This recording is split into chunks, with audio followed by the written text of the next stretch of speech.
കുഞ്ഞിൻ്റെ ബ്രെയിൻ ഗ്രോത്തിന് ഏറ്റവും ഇമ്പോർട്ടൻ്റ് ആയിട്ടുള്ള ന്യൂട്രിയൻസ് ഏതൊക്കെയാണെന്ന് ചോദിച്ചു കഴിഞ്ഞാൽ omega-3 ഫാറ്റി ആസിഡ്സ് വളരെയധികം ഇമ്പോർട്ടൻ്റ് ആണ്. അത് ബ്രെയിനിൻ്റെ മാത്രമല്ല കുഞ്ഞിൻ്റെ റെറ്റിന കണ്ണിൻ്റെ വളർച്ചയ്ക്കും ബോഡി ഗ്രോത്തിനും ഒക്കെ വളരെ ഇമ്പോർട്ടൻ്റ് ആണ്. പിന്നെ അയൺ വളരെ ഇമ്പോർട്ടൻ്റ് ആയിട്ടുള്ള സാധനമാണ്.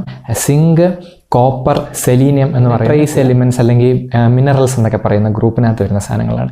പിന്നെ വൈറ്റമിൻസ് വളരെയധികം ഇമ്പോർട്ടൻ്റ് ആയിട്ടുള്ളതാണ്. അതിനകത്ത് ബി കോംപ്ലക്സ് വൈറ്റമിൻസ് ഇമ്പോർട്ടൻ്റ് ആണ്.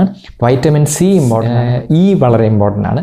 പിന്നെ ഫോളിക് ആസിഡ് എന്ന് പറയുന്നത് ബി കോംപ്ലക്സിനകത്ത് വരുന്നതാണ്. അപ്പോൾ ഇതിനൊക്കെ പല ആൻറ്റി ഓക്സിഡൻറ്റ് പ്രോപ്പർട്ടീസ് ഉണ്ട്.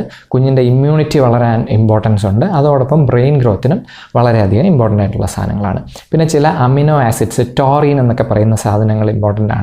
കൊളീൻ എന്ന് പറയുന്ന സാധനം, ഇതെല്ലാം ബ്രെയിൻ ഗ്രോത്തിന് വളരെ ഇമ്പോർട്ടൻ്റ് ആണ്. അപ്പോൾ ഇതെല്ലാം കിട്ടുന്ന food items, green leafy vegetables, നമുക്ക് നമ്മുടെ നാട്ടിൽ കിട്ടുന്ന പച്ചക്കറികൾ, ഇലക്കറികൾ. അപ്പോൾ അതിനകത്ത് പല നിറത്തിലുള്ള ഇലക്കറികളുടെയും പച്ചക്കറികളുടെയും ആവശ്യമുണ്ട്. കാര്യം ഓരോ നിറവും കൊടുക്കുന്ന പല ഘടകങ്ങളാണ്. ഈ ഘടകങ്ങൾക്കെല്ലാം നമ്മൾക്ക് അറിയുന്നതും അറിയാത്തതുമായിട്ടുള്ള ഒരുപാട് ഗുണം കുഞ്ഞിൻ്റെ ബ്രെയിൻ ഗ്രോത്തിനും മറ്റ് ഗ്രോത്തിനും. നല്ല ഫ്രഷ് ആയിട്ടുള്ള ഫ്രൂട്ട്സ് എന്ന് പറയുന്നത് വളരെ ഇമ്പോർട്ടൻ്റ് ആയിട്ടുള്ള ഒരു കാര്യമാണ്. എന്താണെന്ന് വെച്ച് കഴിഞ്ഞാൽ ഈ ഫ്രൂട്ട്സും വെജിറ്റബിൾസും ഒക്കെ ഫ്രഷ് ആയിരിക്കുമ്പോഴാണ് അതിനകത്തുള്ള ഗുണങ്ങൾ മാക്സിമം ഉള്ളത്.